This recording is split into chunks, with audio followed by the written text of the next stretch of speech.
તે મેળવી રાખવી. પ્રાપ્ત કાળમાં ઉઠી દિવસના પ્રથમ ભાગની ક્રિયાઓ પ્રથમ કરી લેવી. તે પછી ઉત્તમ સાવધાન કરી 30 બ્રાહ્મણોને નિમંત્રણ આપવું. તે પછી બ્રાહ્મણો પત્ની સહિત સદાચારી તથા વિષ્ણુ ભક્તિ કરવામાં તત્પર રહેનારા હોવા જોઈએ, અથવા શક્તિ પ્રમાણે તથા ધન સંપત્તિ પ્રમાણે 7 કે 5 બ્રાહ્મણોને નિમંત્રણ આપવું.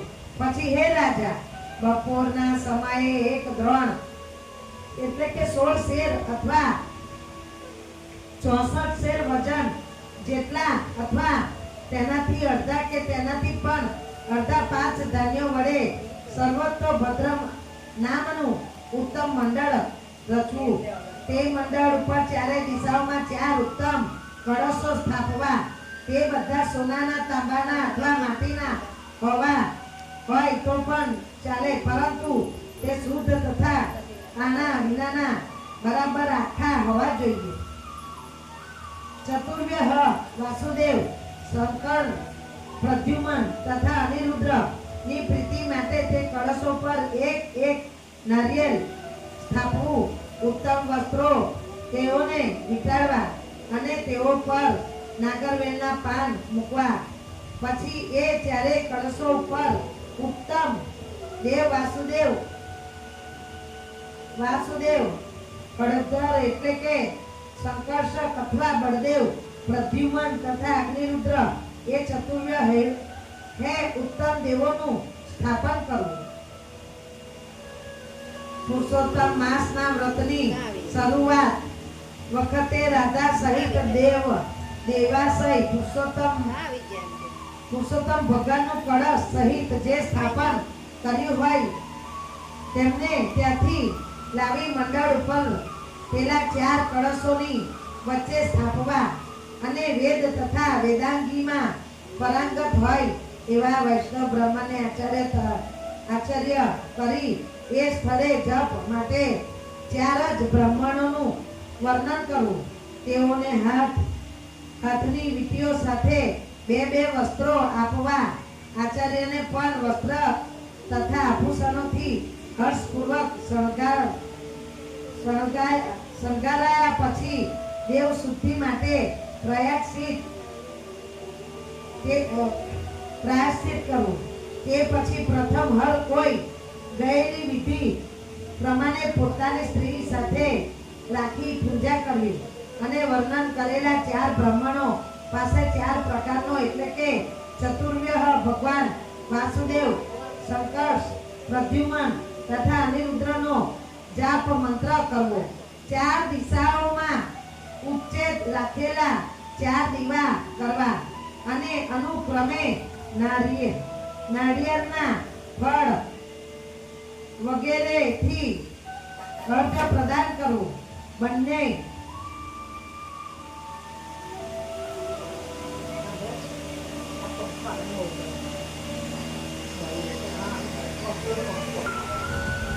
ચાર દીવા કરવા અને અનુક્રમે નારિયેળ ફળ વગેરેથી અર્ઘ્ય પ્રદાન કરવું. બંને ઘૂંટણને જમીન પર મૂકી ઘૂંટણે બેસી પોતે જ ઉત્તમ ફળો મેળવી રાખ્યા હોય તેઓને બંને હાથના ખોબાની વચ્ચે ધારણ કરી શ્રદ્ધા તથા ભક્તિથી યુક્ત થઈ પત્ની સાથે હર્ષયુક્ત રહીને અતિશય હર્ષ પામેલા મન વડે શ્રી હરિનું સ્મરણ કરતા આ મંત્રનો પૂર્વક અર્ઘ્ય પ્રદાન કરવું. હે દેવોના દેવ, પુરાણ પુરુષોત્તમ, આપને નમસ્કાર હો. હે રાધા સહિત શ્રી હરિ, મેં આપેલો અર્ઘ્ય આપ સ્વીકારો. નવા મેઘ જેવા શ્યામ 2 ભુજાઓ વાળા મોરલી ધારણ કરનારા અને પીળા પીતાંબર પહેરનારા શ્રી રાધા સહિત આપ પુરુષોત્તમ દેવને હું વંદન કરું છું. ભક્તિ પૂર્વક પુરુષોત્તમ શ્રી હરિને રાધા સહિત નમસ્કાર કરી વાસુદેવાય સ્વાહા એમ ચોથી વિભક્તિ વાળા ભગવાન નામ રૂપી મંત્રો વડે તલનો હોમ કરવો.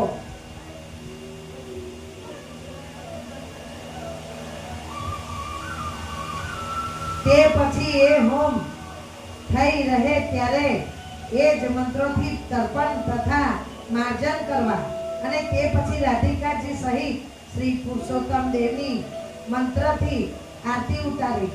દેવોના પણ ઈશ્વર કાળ કમળ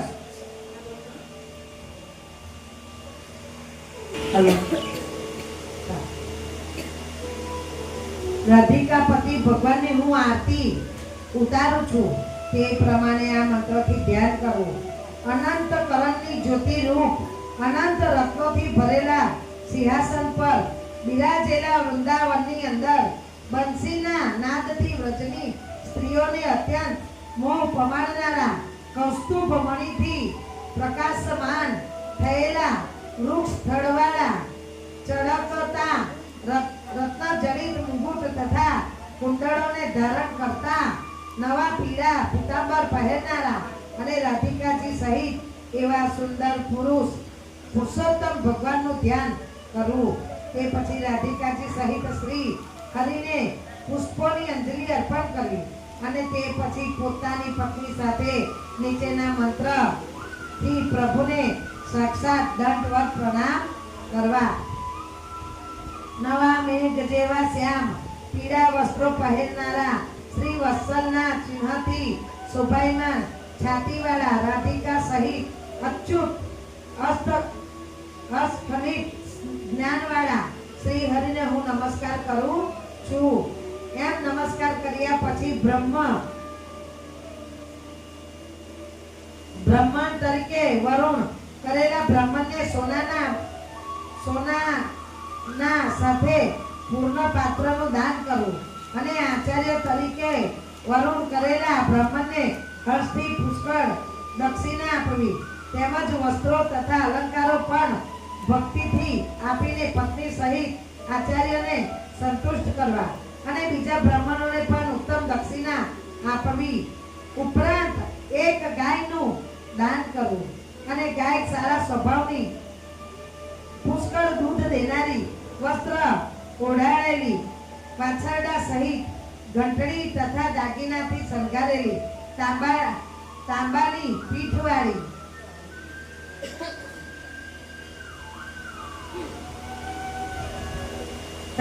પીઠવાળી સોનાના શિંગડાવાળી અને રૂપાની ખરીઓવાળી શણગારેલી હોવી જોઈએ. તે પછી ઘીના પાત્રનું તથા તલના પાત્રનું દાન કરવું અને બ્રાહ્મણ દંપતીને પહેરવાના વસ્ત્રો આપી શ્રી પાર્વતી પ્રતિમાનું દાન કરવું તથા 8 પ્રકારના પદ અને પગરખા જોડા આપી તે પછી વિષ્ણુ ભક્ત બ્રાહ્મણને શ્રીમદ ભાગવતના પુસ્તકનું દાન દેવું. જો શક્તિ હોય તો પૂર્વોક્ત દાન દેવામાં અવિલંબ કરવો જ નહીં, કેમ કે આયુષ્ય ચંચળ અથવા અસ્થિર છે એમ વિચાર કરતા રહેવું. શ્રીમદ ભાગવત એ ભગવાનનું સાક્ષાત અદ્ભુત સ્વરૂપ છે. જે મનુષ્ય વિષ્ણુ ભક્ત અને પંડિત એવા બ્રાહ્મણને શ્રીમદ ભાગવતનું દાન કરે છે તે પોતાના કરોડો ફળનો ઉદ્ધાર કરી છેવટે અપ્સરાઓના સમુદાયથી સેવાતા વિમાન પર ચડીને યોગીનીઓ પર દુર્લભ એવા ગૌલોકમાં જાય છે. હજારો કન્યાદાન, સેંકડો વાજપેયી નામનો યજ્ઞ, ધાન્ય સહિત ખેતરોના દાન, તુલા દાનો, 8 મોટા દાનો તથા વેદોના દાન પણ શ્રીમદ ભાગવતના પુસ્તકના દાનથી 16મી કળાને પણ પહોંચી વળવા યોગ્ય નથી. માટે તે શ્રીમદ ભગવતનું વૈષ્ણવ બ્રાહ્મણને અવશ્ય દાન કરવું અને તે પણ સોનાના સિંહાસન પર પધરાવી વસ્ત્ર તથા આભૂષણોથી શણગારીને દેવું. તેમજ 30 માલપુડા મૂકી 30 કાંસાના સંપુટોનું પણ દાન દેવું હોય. હે રાજા, એ માલપુડામાં દરેકની અંદર જેટલા છિદ્રો હોય છે તેટલા 1000 વર્ષ સુધી તે મનુષ્ય વૈકુંઠમાં વસે છે. અને તે નિર્ગુણ યોગીનીઓને પણ દુર્લભ જ્યોતિનું ધામ સનાતન, અને જ્યાં ગયા પછી ભક્તો આ સંસારમાં પાછા આવતા નથી, એવા ગૌલોકમાં તે જાય છે. એ કાસાના સંપૂર્ણનું વજન એકનું 2.5 શેર કહેવામાં આવ્યું છે. છતાં પુરુષોત્તમનું વ્રત કરનાર તે સંપૂર્ણ કરવામાં અથવા માલપુડાની ઉત્તમ કાચી સામગ્રી ફળો સાથે તે સંપૂર્ણમાં ભરીને પુરુષોત્તમ ભગવાનની પ્રસન્નતા માટે તેનું દાન કરવું. હે રાજા, તે દાન માટે પત્ની સહિત જે બ્રાહ્મણોને નોતર્યા હોય તેઓને આપવા માટે પુરુષોત્તમની સમક્ષ સંકલ્પ કરવો, અને પછી આ પ્રમાણે પ્રાર્થના કરવી.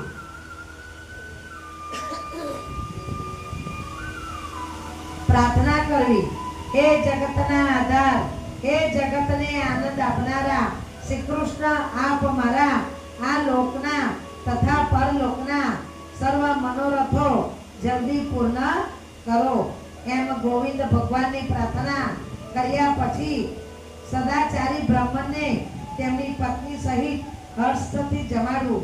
તે વેળા પણ પ્રથમ પુરુષોત્તમ ભગવાનનું સ્મરણ કરતા કરતા ભક્તિથી વિધિ પ્રમાણે બ્રાહ્મણોનું પૂજન કરવું, અને તે પછી બ્રહ્મા સ્વરૂપ શ્રી હરિ તથા બ્રહ્મણ પત્ની રૂપે શ્રી રાધિકાજીનું ચિંતન કરતા રહી તે બ્રાહ્મણોને ઘી તથા દૂધપાકનું ભોજન કરાવવું. પરંતુ તે વખતે વ્રત કરનારે પ્રથમ વિધિપૂર્વક ભોજન કરવા નિમિત્તે સંકલ્પ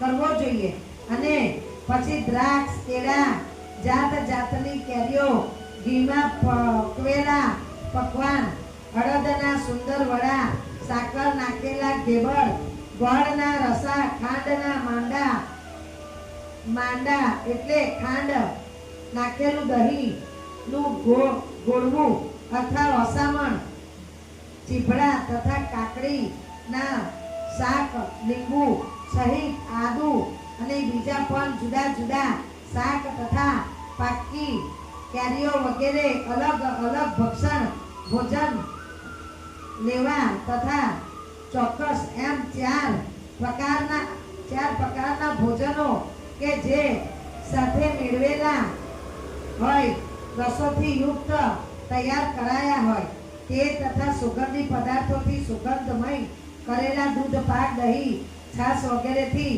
ગોરસ હોય તે બધું પીરસી દરેક બ્રાહ્મણને કોમળતા પૂર્વક આ પ્રમાણે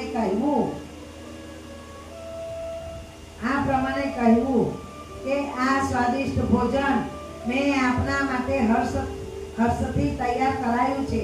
માટે હે બ્રાહ્મણો, મેં આપ માટે જે રંધાયું છે તેમાંથી જે રૂચે તે હે પ્રભુ તમે ભગી લો. આપ આજે મારે ત્યાં ભોજન કરવા પધાર્યા છો, તેથી તમે મારા પર કૃપા કરી છે, તેથી મારો જન્મ સાર્થક થયો છે. એમ પ્રાર્થના પૂર્વક હર્ષથી બ્રાહ્મણોને જમાડવા. પછી તેઓને પાન, બીડા તથા દક્ષિણા દેવી. એલચી, લવિંગ, કપૂર, નાગરવેલનું પાન, કસ્તુરી, જાયફળ, જાવિત્રી, ચૂનો અને સુંદર કાઠો એ બધા મિશ્રણ કરી તૈયાર કરેલું પાન બીડું ભગવાનને પ્રિય છે. માટે એવું પાન બીડું તૈયાર કરી આદરથી બ્રાહ્મણોને આપવું. જે મનુષ્ય એવું પાન બીડું બનાવી ઉત્તમ બ્રાહ્મણને આપે છે તે આ લોકમાં અતિશય ભાગ્યશાળી થઈ પરલોકમાં અમૃત ભોગવનારો થાય છે. એ રીતે પત્ની સહિત બ્રાહ્મણોને સંતોષ કરવા. જે અધિક મહિનાની અંદર કશું ના થાય તો કઈ નહીં, પણ એક પાન બીડું લાવીને પણ બ્રાહ્મણને દાન આપે છે તો બ્રાહ્મણ પાન બીડું ખાય તો ભગવાન ખુશ થાય છે. માટે પાન બીડાનું દાન પણ અધિક મહિનામાં બહુ મહત્વનું છે. સંતુષ્ટ કરવા, પછી તેઓના હાથમાં લાડુ આપવા અને તેમની પત્નીઓને વિધિપૂર્વક શણગારી તેમના હાથમાં વાંસના સુપડા, હળદર, કંકુ તથા બંગડીઓ વગેરે આપવા. તે પછી ઘરની હદ સુધી બ્રાહ્મણોની પાછળ જઈ તેમને વિદાયગીરી આપવી અને પછી ઘરમાં પાછા આવી એ મંત્રથી પુરુષોત્તમ પ્રભુની ક્ષમા માંગવા. પછી એ પૂર્વક મંત્ર વડે જનાર્દન ભગવાનને નમસ્કાર કરી જે કઈ ઉપનય હોય તેનાથી પૂર્ણતા કરી સુખેથી જમવું. તે વેળા પણ અનંત ભાગને યોગ્ય પ્રાણીઓને તેમના ભાગ્ય પ્રમાણે અન્ન વિભાગ આપ્યા પછી પોતાના સગા સંબંધીઓની સાથે પોતે ભોજન કરવું. જમતી વખતે અન્નની નિંદા કરવી નહીં અને લોકોની સાથે ખોટા વાદ વિવાદ પણ કરવા નહીં. જમવા બેસે ત્યારે જેવું હોય એવું જમી લેવું. મરચું ઓછું, મીઠું ઓછું બોલવું નહીં. પતિ પત્નીએ પણ વાદ વિવાદ કરવા નહીં. જેને નથી મળતું એને પૂછ્યા વાદ વિવાદ કરવાથી અન્ન દેવતાને ખોટું લાગે છે. માટે જેવું હોય જમી લેવું. કઈ નહીં, ઘરવાળા બોલે તો આપણે ચૂપ રહેવાનું, એટલે વાત આગળ વધે નહીં. એ તો કશું જ ના બોલે, ભગવાનના માણસ છે. વાદ વિવાદ કરવો નહીં. પછી અમાસનો દિવસ આવે ત્યારે રાત્રે જાગરણ કરવું અને રાધિકા સહિત શ્રી પુરુષોત્તમ પ્રભુની સોનાની પ્રતિમાનું પૂજન કરવું. પૂજા કર્યા પછી પત્ની સહિત હર્ષથી પ્રભુને નમસ્કાર કરવા અને તે પછી વ્રત કરનારાએ રાધિકા સહિત શ્રી પુરુષોત્તમ દેવનું વિસર્જન કરવું.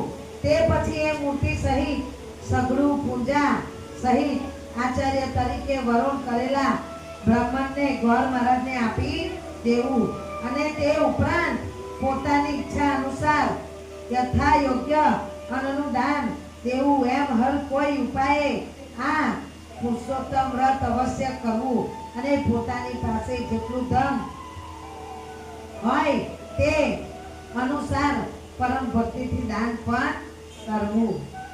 જે કોઈ સ્ત્રી કે પુરુષ આ પુરુષોત્તમ માસ કરે છે તે કોઈ પણ જન્મમાં દુઃખ, દરિદ્ર કે દુર્ભાગ્યને પામતો જ નથી. એટલું જ નહીં, પણ જેવો આ વ્રત કરે છે તેઓ આ લોકમાં જાત જાતના મનોરથો પૂર્ણ કરી છેવટે વિમાનોમાં વિમાન પર બેસીને ઉત્તમ વૈકુંઠ ધામમાં જાય છે. શ્રી નારાયણ બોલ્યા. એ વાત તો સાચી. આખો પુરુષોત્તમ માસ કરે કોઈ દિવસ કોઈ જાતનું દરિદ્ર પણ પામતું નથી. પણ પુરુષોત્તમ માસ કર્યા પછી પાપ પણ નહીં કરવું.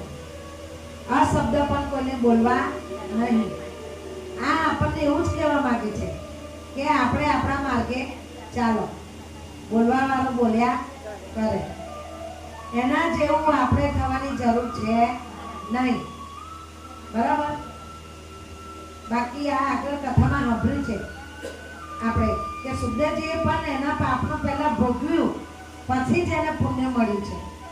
મેઘાવતીએ પણ ભોગવ્યું, પછી બીજા જન્મમાં એને પુરુષોત્તમનું ફળ મળ્યું છે. શ્રી નારાયણ બોલ્યા.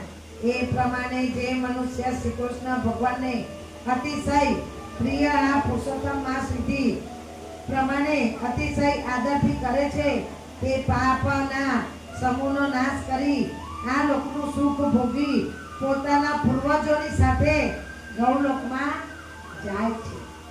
પોતાના પૂર્વજો, જે આપણા પૂર્વજો મળ્યા હોય, સાસુ, સસરા, મા, બાપ, ભાઈ, આપણા દીકરા જે હોય તે એમની સાથે જઈને ત્યાં વાસ કરે છે. ઇતિ શ્રી બૃહસ્પતિ પુરાણે વિશેષના પુરુષોત્તમ માસ મહાત્મય શ્રી નારાયણ તથા નારદના સંવાદમાં ઢઢરવાનો પ્રખ્યાત વ્રત યુદ્ધા ઉદ્યાપન વિધિ કથન નામનો અધ્યાય 25મો સમાપ્ત. બોલો રાધા પુરુષોત્તમ દેવ કી જય. કૃષ્ણ કનૈયા લાલ કી જય. અધ્યાય 26મો. પુરુષોત્તમ વ્રત ઉદ્યાપન કર્યા પછી વ્રતમાં લીધેલા નિયમો છોડવાની વિધિ. વાલ્મીકી બોલ્યા, હવે સમગ્ર પાપોનો નાશ કરવા તથા ગરુડ ધ્વજ ભગવાનને પ્રસન્ન કરવા જે નિયમો લીધા હોય તેઓના વિધિપૂર્વક ત્યાગ કરવા કહ્યું છે. હે રાજા, જે માણસે પુરુષોત્તમ માસમાં રાત્રે ભોજન કરવાનો નિયમ લીધો હોય તેને છેવટે બ્રાહ્મણને જમાડ્યા વિના પછી બ્રાહ્મણને જમાડવા અને પછી નિયમ છોડો. જેને વ્રતમાં માગ્યા વિના જેટલું પતરાળીમાં પ્રથમ પીરસાયું હોય તેટલું જ ખાવાનો અને ફરી નહીં માગી ભોજન કરવાનો નિયમ લીધો હોય તેને સોનાનું દાન કરવું. જ્યારે એક જ વાર જમવાનો નિયમ લે, જે થાળીમાં આપ્યું એટલું જ, ભૂખ હોય તો બીજી વાર માગવાનું નહીં, એ નિયમ લીધો હોય તેને સોનાનું દાન કરવું અને પછી પોતે લીધેલો નિયમ છોડવો. જેને આખો મહિનો ઉપવાસ કરી ફક્ત અમાસના દિવસે ભોજન કરવાનો નિયમ લીધો હોય તેને દક્ષિણા સાથે ગાયનું દાન કરવું અને પછી નિયમ છોડવો. જેને આંબળાના ઝાડ નીચે રોજ સ્નાન કરી વ્રત કર્યું હોય તેને દહીં તથા દૂધનું દાન કરવું અને પછી નિયમ છોડવો. જેને ફળ નહીં ખાવાનો નિયમ લીધો હોય તેને ફળનું દાન કરવું અને પછી નિયમ છોડવો. જેને આખો મહિનો વ્રત કરી તે છોડ્યું હોય તેને ઘીનું દાન કરવું અને જેને ઘી છોડ્યું હોય તેને દૂધનું દાન કરવું. બરાબર? ઘણા ખાલી બાફેલા મગ રોટલા ખાઈ કરો દાન કરવું. હે રાજન, જેને અમુક અનાજ નહીં ખાવાનો નિયમ લીધો હોય અથવા કોઈ અનાજ નહીં ખાવાનો નિયમ લીધો હોય તેને ઘઉં તથા ડાંગરના ચોખાનું દાન કરવું.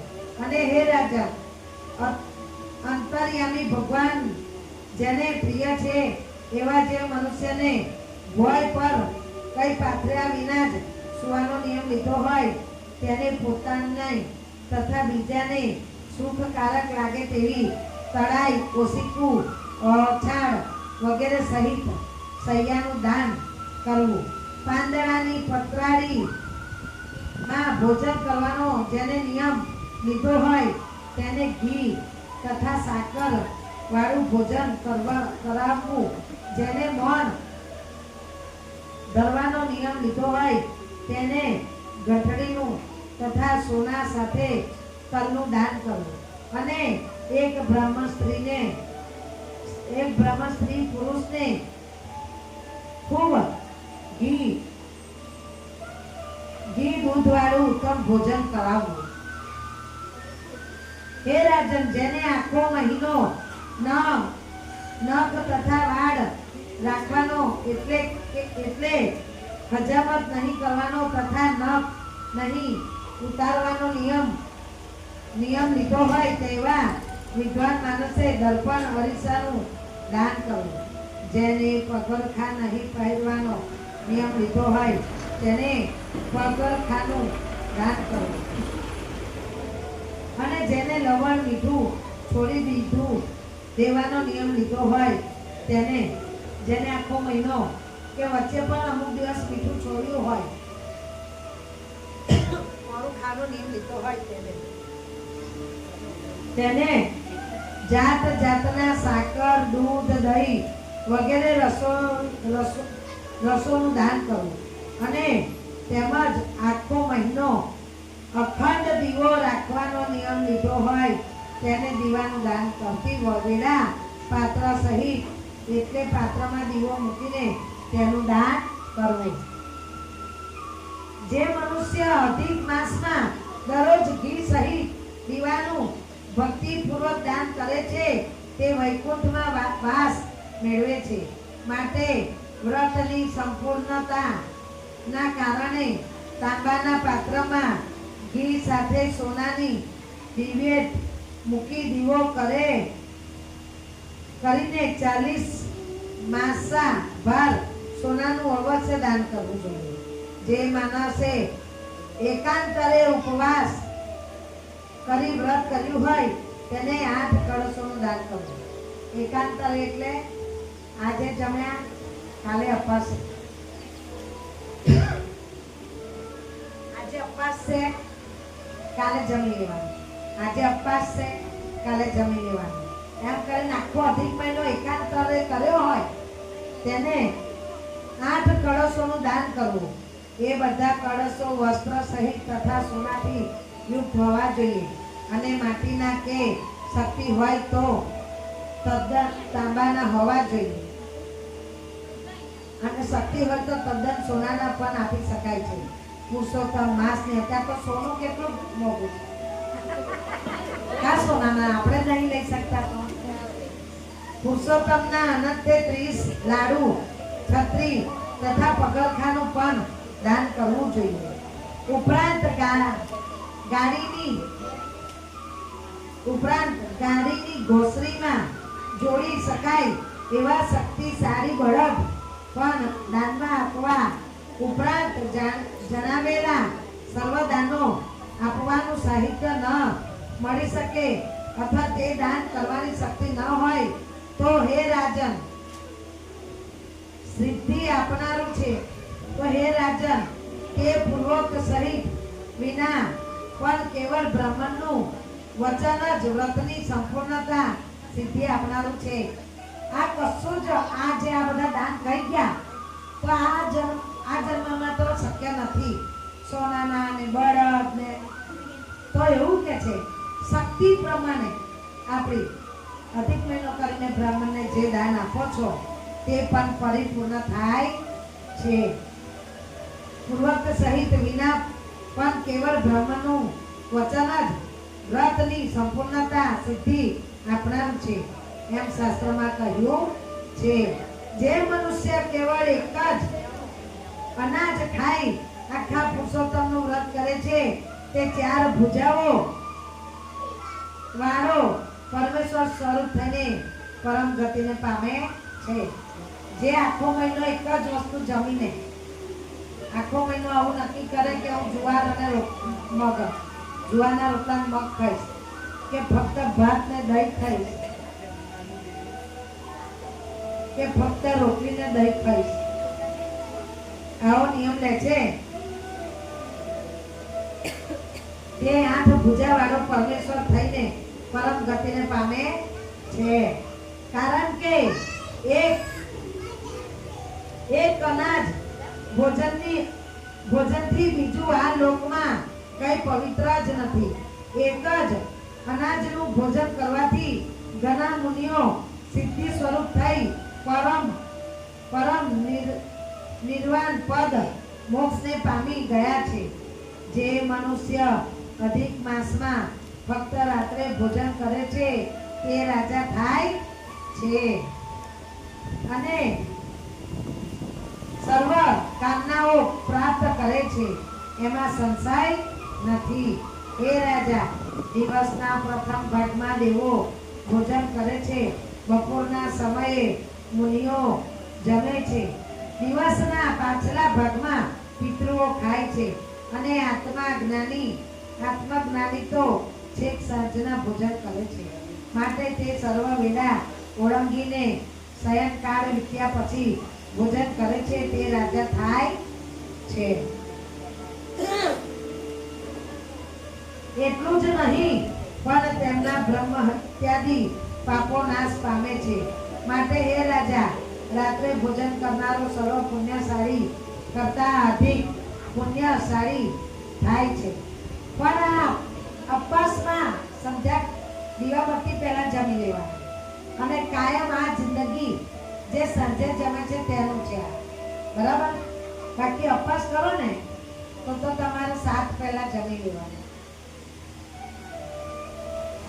ભાગ્યશાળી થાય છે. એ મનુષ્ય દરરોજ અશ્વમેધનું ફળ પામે છે, પરંતુ શ્રી હરિને પ્રિય એ પુરુષોત્તમ માસ અડદ ન ખાવા. એ મહિનામાં અડદ ખાવાથી તે મનુષ્ય સર્વ પાપોથી મુક્ત થઈ વિષ્ણુ લોકમાં જાય છે. જે આખો પુરુષોત્તમ માસ અડદ નથી ખાતો તે પુરુષોત્તમ તે વિષ્ણુ લોકમાં જાય છે. એ માણસ બ્રહ્મ હોવા છતાં તલની ઘાણી પીવાનો ધંધો કરે છે તે પાપી જાણવો. હે રાજા, તે જેટલા તલના દાણા પીલે છે તેટલા વર્ષો સુધી રવ નરકમાં રહે છે, ચાંડાલની યોનિને પામે છે અને ત્યાં પણ કઠોળ કોડના રોગથી પીડાય છે.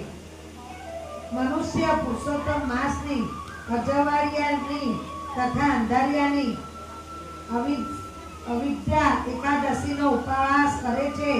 તે 4 ભુજાવાળો પરમેશ્વર થઈ ગરુડ પર બેસીને વૈકુંઠ ધામમાં જાય છે. દેવો તેની પૂજા કરે છે તથા અપ્સરાઓના સમુદાયો સેવા કરે છે. તેમજ 10 તથા 12ના દિવસે દસમ તથા 12ના દિવસે જે એક વખત જમે છે તે પણ દેવોના દેવ ભગવાનને પ્રતિકારક થાય છે અને તેથી સ્વર્ગલોકને પામે છે. જે અગિયારસ કરતું હોય તે દસમના દિવસે પણ એક ટાઈમ જમીને બીજે દર અગિયારસ કરે તો એ સ્વર્ગલોકને પામે છે. આખું વર્ષ અગિયારસ કરતો હોય અને દસમના દિવસે એક ટાઈમ જમે તો સારું. હે રાજન, ભક્તિથી પણ સર્વ કાળે દર્ભનો કૂચડો પાસે ન રાખવો. કેવળ અમુક પવિત્ર ધર્મિક ક્રિયા કરતી વખતે જ દર્ભ પાસે રખાય, પણ સર્વ કાળે રખાય જ નહીં.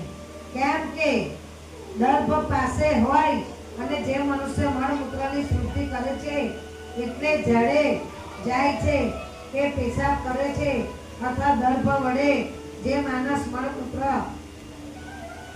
કફ અથવા લોહી સાફ કરે છે તે પણ વિષ્ટામાં કીડો જન્મે છે.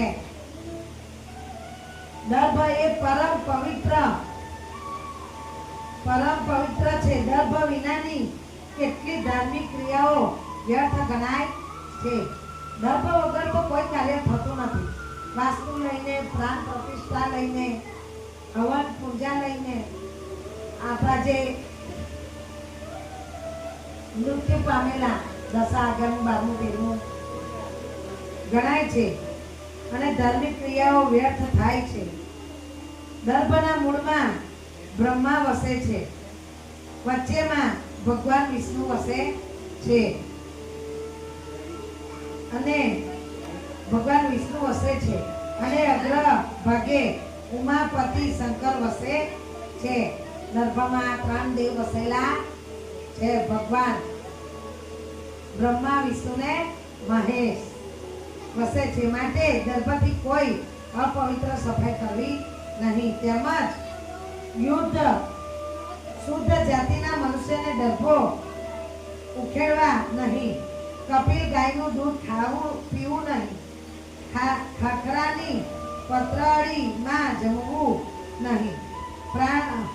પ્રણવ ઓમ મંત્રનો ઉચ્ચાર કરવો નહીં. શુદ્ર જાતિના જે ખાતા પીતા હોય એને ઓમ મંત્રનો ઉચ્ચાર કરવો નહીં. યજ્ઞનો પુરોડાસ ખાવો નહીં અને ઉચ્ચર વર્ણના આસન પર બેસવું નહીં. જનોઈ પહેરવી નહીં અને વૈદિક ક્રિયા કરવી નહીં. એમ શુદ્ર માટે તે ક્ષત્રિય ક્રિયાઓના નિષેધ છે. છતાં તે વૈદિક આજ્ઞાનો અનાદર કરી જે શુદ્ર છે તે વૈદિક કર્મ કરે છે તે પોતાના પિતૃઓ સાથે નરકમાં ડૂબે છે. જે બ્રાહ્મણ નથી ને જનોઈ ધારણ કરે છે, જે બ્રાહ્મણ નથી અને બ્રાહ્મણને કરવાની બધી ક્રિયાઓ કરે છે, જપ તપ ઓમ કથા હવન 10,11 બ્રાહ્મણ ન હોવા છતાં બધું કરે છે તે પોતાના પુત્રો સાથે રવ રવ નરકમાં ડૂબે છે.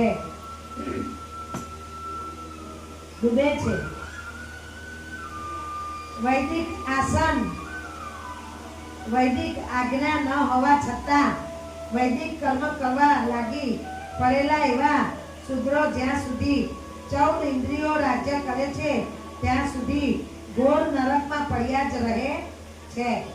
શું કે છે શાસ્ત્ર? કે છે બ્રાહ્મણને શાસ્ત્ર કે છે કે વૈષ્ણવ એ અમારા કરતા જે આ વૈષ્ણવોનું કરે છે તે બ્રાહ્મણ, પણ ધરતી પરના બ્રાહ્મણ જે બ્રાહ્મણો છે એમને જ વૈદિક ક્રિયા કરવાનું કહેલું છે દેવોનું. કેમ કે બ્રાહ્મણ કરાવે તો જ ભગવાનને પહોંચે છે. આપણે જાતે ઓમ હવન કરીએ તો ચાલે નહીં. એ હવન જાતે કરવો ના જોઈએ. કેમ કે ભગવાન સ્વીકારતા તો નથી. શું? પણ છતાં વેદો કર્મ કરવા લાગી પડેલા એવા શૂદ્રો જ્યાં સુધી 14 ઇન્દ્રિયો રાજ્ય કરે ત્યાં સુધી તે ઘોર નરકમાં પડે છે. આ બધા તો જાતે આ લોકો તો કોઈ ના પાડે, પણ અમુક જગ્યાએ સંતોષી માતાએ કાયમાં જ પેલી સાલગીરી હોય ને તો તમારા લોકો જોડે અપાવતા આહુતિ, પણ એ ના અપાય તો ના જ અપાય. અને બધા આ લોકોને કહેતા કે ત્યાં તો તમે અમને કેમ ના આપવા દો? પણ જે ના થાય એ ના જ થાય. બ્રાહ્મણ કઈ જૂઠું થોડી કહેવાના છે. કેમ કે બ્રાહ્મણ જાણા છતાં આપવા લે તમને તો એનાથી ડબલ ભાવ તો બ્રાહ્મણને લાગે કે તમે જાણતા પણ સલાહ ના આપી, એટલે તમારા કરતા ડબલ બ્રાહ્મણે પણ ભોગવવું પડે છે. શું માટે અમુક જે બ્રાહ્મણ ના પાડે ને તે ના જ કરવું જોઈએ. શું? ઘોર નરકમાં પડ્યા રહે છે અને તે પછી પણ કુકડાની, ભૂંડની કે વાંદરાની જાતિમાં જન્મ લે છે. આ જ્યારે પ્રાણ પ્રતિષ્ઠા હોય કે આપણી સાલગીરી હોય ત્યારે મારા બધા કે ને નારિયેળ જાતે ઉમાનું, પણ ના ઉમાય તો આપણી જાતિના ખાધેલા પીધેલા હોય એટલે ના પાડે. શું? ફક્ત એ હક બ્રાહ્મણનો જ છે ઉમાનો. એટલે મહારાજ કહે કે તમે સાઈડ પર મૂકી દો, પછી અમારા બ્રાહ્મણો મૂકી દેશે. ને તો પછી પૂર્ણાહુતિ થયા પછી ભગવાનને રજા આપ્યા પછી, છેલ્લા રજા આપે ને ભગવાનને મોકલે છે ને, તે આપ્યા પછી એવું કે હારું હવે તમે નારિયેળ ઉમી દો. નહીં તો જ્યાં લગીન ભગવાનને રજા ના આપે ત્યાં લગીન અગ્નિદેવનું મોઢું ખુલ્લું હોય છે અને અગ્નિદેવ ભ્રષ્ટ થાય છે, જન્મે છે. એ કારણથી શુદ્ર પણ મંત્રનો ઉપચાર કરવો નહીં. શુદ્ર તો બ્રાહ્મણને જ માત્ર નમસ્કાર કરવાથી જ પાપોમાંથી છૂટી જાય છે. તમે ખાલી બ્રાહ્મણને આગળ જતો નમસ્કાર કરો ને તો પણ તમે પાપોમાંથી છૂટી જાઓ છો. એમ કરી આ પુરુષોત્તમનું વ્રત પરિપૂર્ણ કરવું અને તે કર્યા પછી બ્રાહ્મણોને દક્ષિણા દેવી. કેમ કે જેઓ વ્રત કરીને દક્ષિણા આપતા નથી તે લોકો નરકમાં જ જાય છે. તેમજ વ્રતમાં જો કઈ અપૂર્ણતા અથવા ખામી રાખે તો પણ વ્રત કરનારો માણસ આંધળો અથવા કોળિયો થાય છે. વ્રત કરવાથી જે બ્રાહ્મણે કહ્યું હોય કે આટલી વસ્તુ થાય અને ના લાવે અને ખામી રાખે તો પણ નરકમાં જવાય છે. હા, શક્તિ ના હોય તો ઓછું પણ લાવીને વસ્તુ મૂકવી.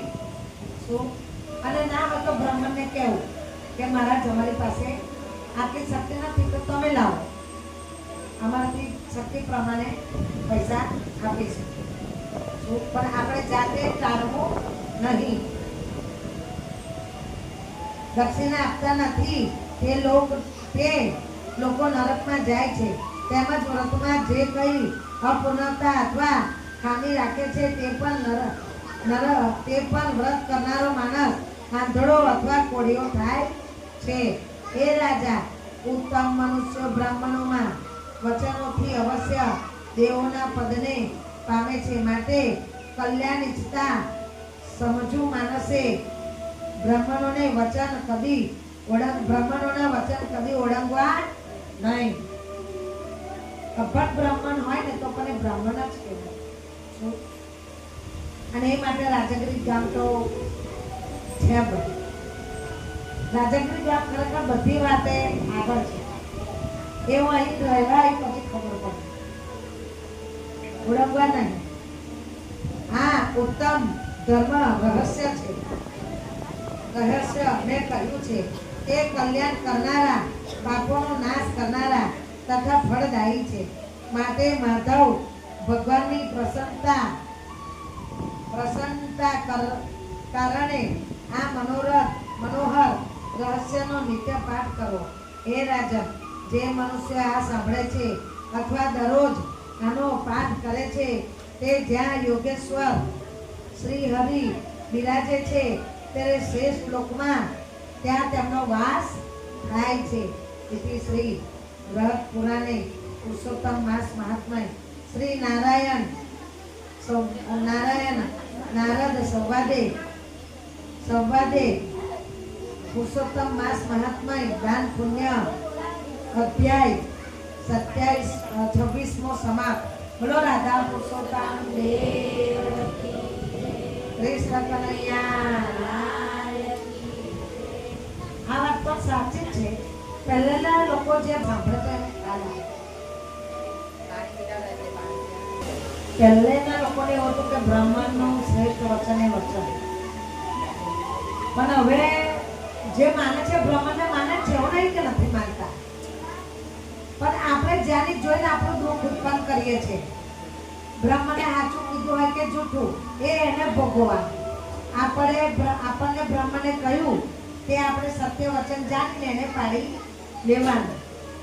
પછી બ્રાહ્મણે જૂઠું કહ્યું હોય તો એને ભોગવવાનું આવે, આપણે નહીં. કેમ કે એવું કે છે કે બ્રાહ્મણનું વચન એ ભગવાનનું વચન. તો તમે ભગવાનનું વચન પાડો છો, બરાબર. પણ બ્રાહ્મણ એમ કે આ ના ચાલે તો ના જ ચાલે.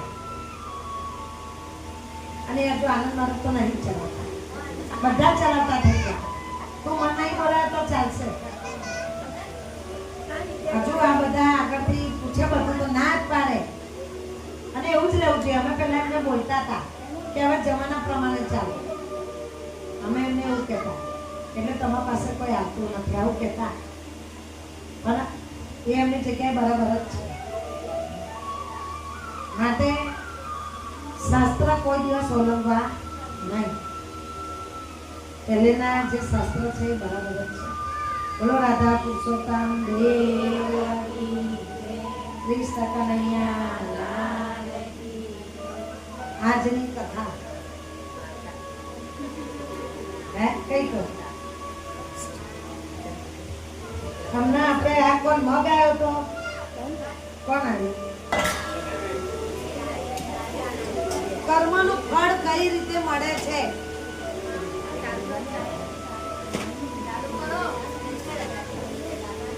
કર્મનું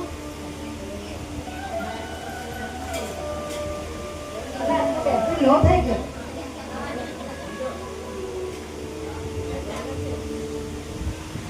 આજે આપણે અધ્યાય પણ સાંભળ્યા ને તે પ્રમાણે કથા છે તો સાંભળજો. એક સમયની વાત છે. દેવ ઋષિ નારદ અને ઋષિ અંગિરા ક્યાંક જઈ રહ્યા હતા. રસ્તામાં તેમની નજર એક મીઠાઈની દુકાન પર પડી. દુકાનની નજીક ઉચ્છિત પતરાડાનો ઢગલો પડ્યો હતો. દુકાનની નજીક અઠવાડા વાળા પતરાડા બધા પડ્યા હતા. તે અઠવાડાઓ ખાવા માટે જેવો એક કૂતરો આવે છે તેવો જ તે દુકાનનો માલિક તેને જોરથી લાકડી મારે છે. એ દુકાનનો માલિક એને જોરથી લાકડી મારે છે અને ત્યાંથી આગળ ભગાડી દે છે. એટલે અઠવાડો હતો ભાઈ, ખાવા દેવું જોઈએ. અઠવાડો ખા તેમાં તારું શું જાય? લાકડીનો માલ લાકડીનો માર,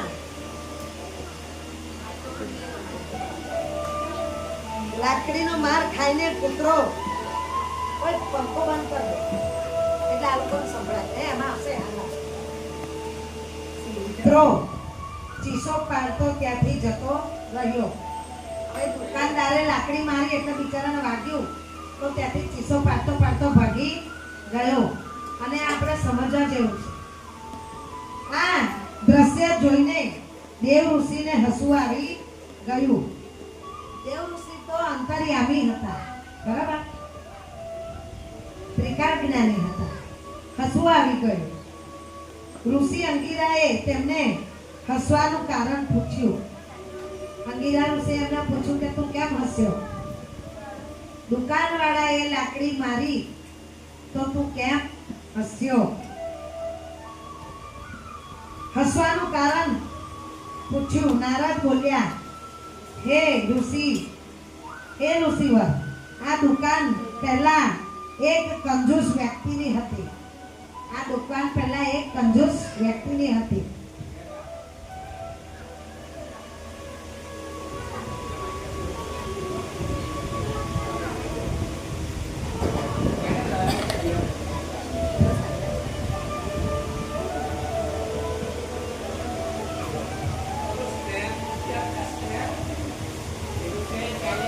એક કંજૂસ વ્યક્તિની હતી.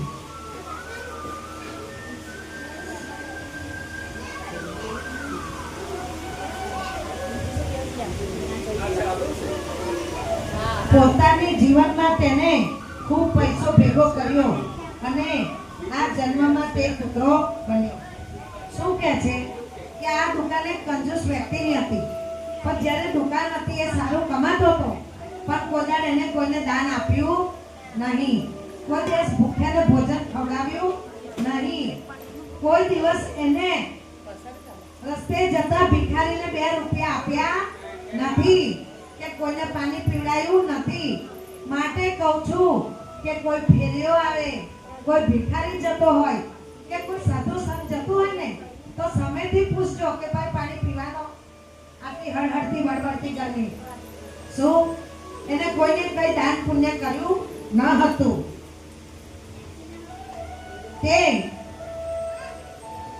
તેને ખૂબ જ પૈસો ભેગો કર્યો અને આ જન્મે તે કૂતરો બનીને આવ્યો, જન્મ્યો છે અને આ દુકાનનો માલિક છે. એને કોઈ દિવસ કોઈને દાન નતું કર્યું અને તે આ જન્મમાં કૂતરો બન્યો અને એની દુકાન હતી એ જ ગામની અંદર એ કૂતરો બનીને જન્મ્યો. અને એના છોકરાએ, એ દુકાનનો માલિક એનો છોકરો, એના છોકરાએ આગલે દિવસે કથા વાર્તાઓ કરાવી હતી અને બધાને જમાડ્યા હતા. તે આઠા પતરાડા પડ્યા હતા.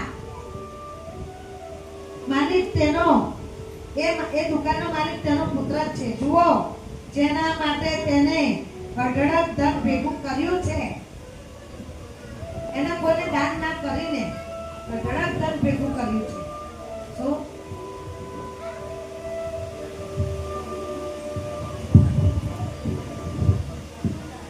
ધન ભેગું કર્યું?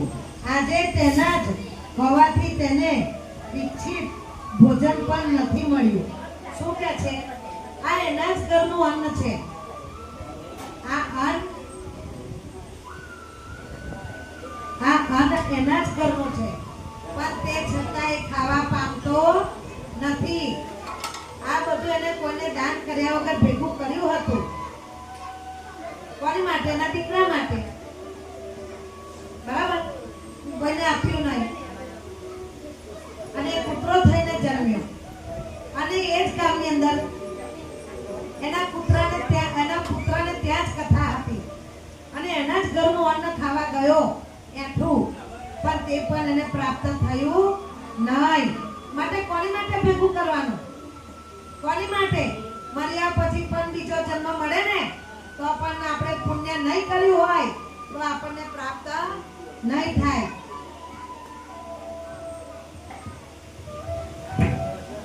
પ્રાપ્ત નહીં થાય.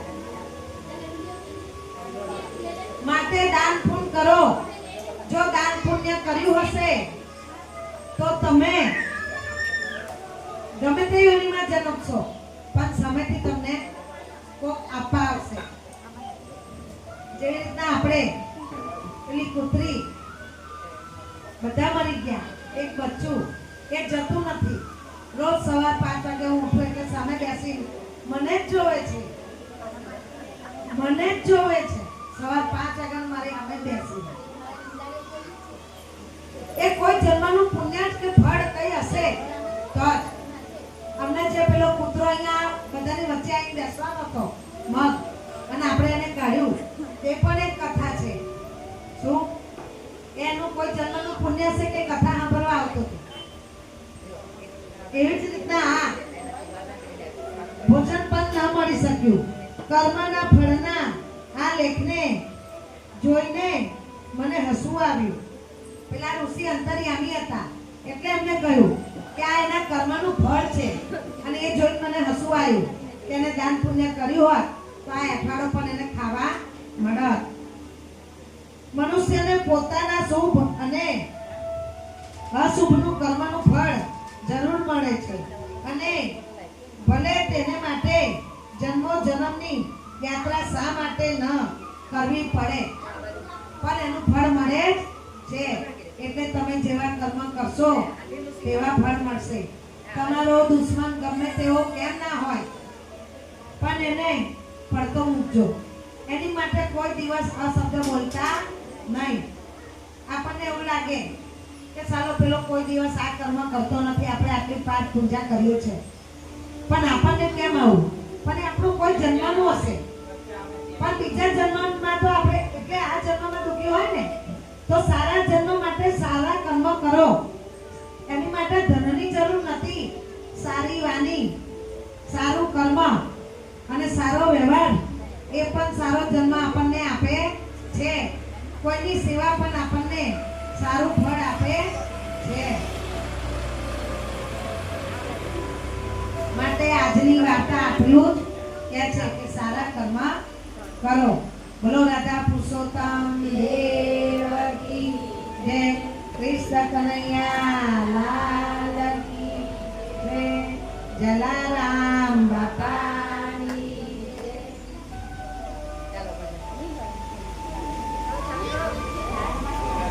બોલો રાધા પુરુષોત્તમ દેવ કી જય. કૃષ્ણ કનૈયા લાલ કી જય. જલારામ બાપાની જય. જય શ્રી પુરુષોત્તમ પ્રભુ, જય શ્રી પુરુષોત્તમ. મરમતને વરયાપી, મરમતને વરયાપી પ્રિયોતમોત્તમ. ઓમ જય શ્રી પુરુષોત્તમ.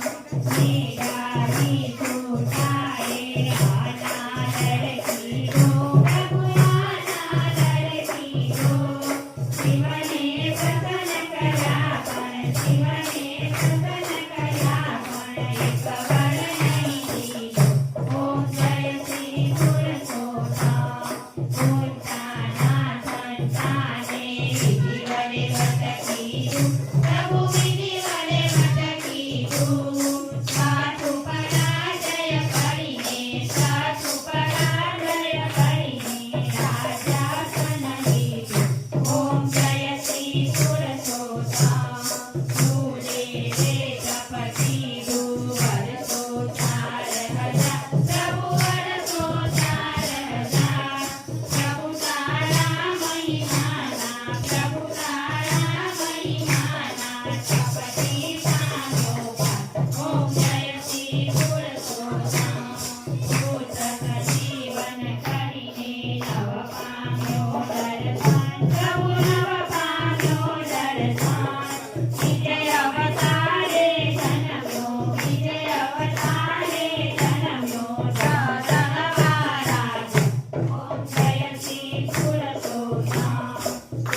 જલારામ બાપા કી જય, દશા માત કી જય, અત્રી બાપા કી જય, બળિયા દેવ કી જય, ભવાની માત કી જય, બહુચર માત કી જય, અંબે માત કી જય, આદ્ય શક્તિ જય,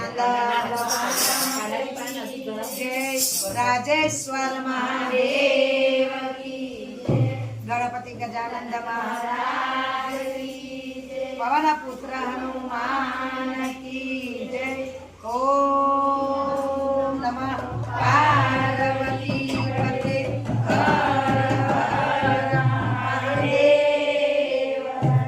અવધૂત ચિંતન ગુરુદેવ દત્ત, અવધૂત ચિંતન ગુરુદેવ દત્ત, अवधूत चिंतन गुरुदेव दत्त, अपने अपने माता पिता की जय, सदगुरु देव